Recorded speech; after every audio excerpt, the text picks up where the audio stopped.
ಸಿದ್ದು ಅವರೇ, ವೀರೇಶ್ ಕಾಂಡಿಮೆಂಟ್ಸ್ಗೆ ಒಂದು 10 ಡಬ್ಬ ಹಾಕಿ, ಹಾಗೆ ಅನ್ನಪೂರ್ಣ ಸ್ಟೋರ್ಸ್ಗೆ ಒಂದು 15.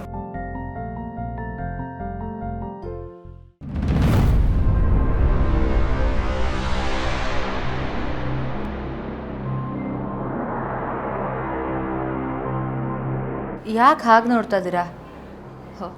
ಏನು ಈ ನಡುವೆ ಇವಳು ಆವಾಗವಾಗ ಸುಮ್ಮನೆ ಬರ್ತಾಳೆ ಅಂತನಾ? ಹೇ, ಯಾಕಕ್ಕ ಏನೇನೋ ಮಾತಾಡ್ತಿದ್ಯಾ? ಇದು ನಿನ್ನ ಮನೆ, ನೀನು ಯಾವಾಗ ಬೇಕಾದರೂ ಬಾ, ಯಾವಾಗ ಬೇಕಾದರೂ ಹೋಗು. ಈ ಬಡವನ ಮನೇಲಿ ನೀನು ಖುಷಿ ಸಿಗುತ್ತೆ ಅನ್ನೋದಾದರೆ ನೀನು ಬಾನಂತನ ಇಲ್ಲೇ ಮಾಡೋಣ. ಏನಂತೀರಿ ಮೇಡಮ್ರೆ? ಹಾಂ, ಅಂಥ ಅವಕಾಶ ಯಾರು ಬೇಡ ಅಂತಾರೆ. ಸಿಂಚನ, ನೀನು ರೆಡಿ ಆಗೋಕ್ಕೂ ಮುಂಚೆ ನಾವೇ ರೆಡಿಯಾಗಿರ್ತೀವಿ. ಅಯ್ಯೋ ನೋಡು, ಹಾಗೆ ಮಾತಾಡ್ಕೊಂಡು ನಿಲ್ಸಿದ್ದೀನಿ. ಬಾ ಬಾ ಕೂತ್ಕೊ.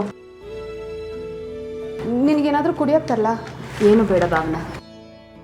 ಸಿದ್ದು ಅವರೇ, ಡಬ್ಬ ಹಾಕಿ ಕೇಳಿದ್ದೀನಿ.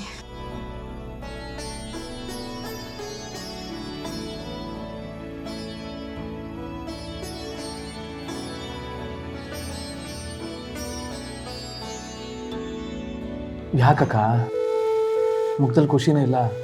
ಮತ್ತೇನಾದರೂ ಆಯ್ತಾ? ನನ್ನ ಜೀವನದಲ್ಲಿ ಖುಷಿ ನೆಮ್ಮದಿ ಎರಡೂ ದೂರ ಹೊಟ್ಟೋಯ್ತು. ಮತ್ತಿನ್ನು ಹೇಗೆ ಖುಷಿಯಾಗಿರೋಕ್ಕೆ ಸಾಧ್ಯ? ಹೇಯ್, ಯಾಕೆ ಹಿಂಗೆಲ್ಲ ಮಾತಾಡ್ತಿದ್ಯಾ? ನಮ್ಮವರು ತಮ್ಮವರು ಅಂತ ನಂಬಿದವರೇ ನಮಗೆ ಮೋಸ ಮಾಡಿದ್ರೆ ಖುಷಿಯಾಗಿರೋಕ್ಕಾಗತ್ತಾ?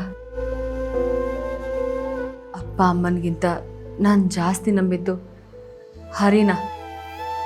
ಅವರೇ ಮೋಸ ಮಾಡಿದ್ರೆ ನಾನು ಅದನ್ನು ಹೇಗೆ ತಡ್ಕೊಳ್ಳಿ? ಸಿಂಚನ, ಈಗ ಅಂಥದ್ದು ಏನಾಯಿತು? ಇನ್ನೇನಾಗಬೇಕು ಭಾವನಾ?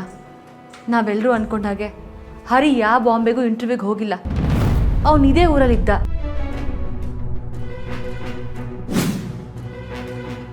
ಇಲ್ಲೇ ರೂಮ್ ಮಾಡಿಕೊಂಡು ಫ್ರೆಂಡ್ಸ್ ಜೊತೆ ಪಾರ್ಟಿ ಮಾಡ್ಕೊಂಡು ಮಜಾ ಮಾಡ್ಕೊಂಡಿದ್ದ. ಅವನ ಮನೆಗೆ ವಾಪಸ್ ಬಂದು ಎಲ್ಲರ ಮುಂದೆ ತಪ್ಪು ಒಪ್ಕೊಂಡ. ನಾನು ಯಾವ ಇಂಟರ್ವ್ಯೂಗೂ ಹೋಗಲಿಲ್ಲ, ಇಲ್ಲೇ ಹೋಟ್ಲಲ್ಲಿ ರೂಮ್ ಮಾಡ್ಕೊಂಡಿದ್ದೆ. ಸಿಂಚನ, ಈ ವಿಷಯ ನಮಗೆ ಆಗಲೇ ಗೊತ್ತಿತ್ತು. ಆದರೆ ನೀನಿರೋ ಪರಿಸ್ಥಿತಿನಲ್ಲಿ ಇದನ್ನೆಲ್ಲ ನಿನಗೆ ಹೇಳಿದ್ರೆ ನಿನಗೆ ಇನ್ನಷ್ಟು ನೋವಾಗುತ್ತೆ ಅಂತ ನಾವು ಹೇಳಲಿಲ್ಲ. ಇದು ಯಾವಾಗ ಗೊತ್ತಾದರೂ ಬೇಜಾರು ನೋವು ಆಗೇ ಆಗುತ್ತಲ್ವ ಭಾವನಾ? ಪುಣ್ಯ ಏನಂದರೆ ಅವನಾಗವನೇ ಬಂದು ಒಪ್ಕೊಂಡ. ಮೇ ಬಿ ನಿಮ್ಮಿಬ್ಬರಿಗೂ ಈ ವಿಷಯ ಮುಂಚೆನೇ ಗೊತ್ತಿರೋದ್ರಿಂದ ಆ ಭಯಕ್ಕೆ ತಪ್ಪು ಒಪ್ಕೊಂಡ ಅನ್ಸತ್ತೆ. ಇಲ್ಲಾಂದ್ರೆ ಅದೇನು ಕತೆ ಕಟ್ತಿದ್ನೋ, ಇನ್ನು ಅದೇನು ಮೋಸ ಮಾಡ್ತಿದ್ನೋ. ಅಕ್ಕ, ಹಿಂಗೆಲ್ಲ ಆಯಿತು ಅಂತ ನೀನು ಬೇಜಾರಾಗ ಇರಬೇಡ್ವೆ. ಇಲ್ಲ ಕಣೋ, ನನಗೇನು ಬೇಜಾರಾಗಿಲ್ಲ. ಇದಕ್ಕೆಲ್ಲ ಬೇಜಾರು ಮಾಡ್ಕೊಂಡ್ರೆ ಆಗುತ್ತಾ?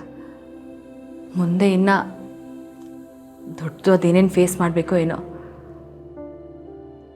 ಅದೆಲ್ಲದಕ್ಕೂ ತಯಾರಾಗ್ತಾ ಇದ್ದೀನಿ. ಅವನ್ನ ಆಯ್ಕೆ ಮಾಡ್ಕೊಂಡಿರೋದೆ ನಾನು. ಆಯ್ಕೆನೇ ತಪ್ಪಾಗಿದೆ.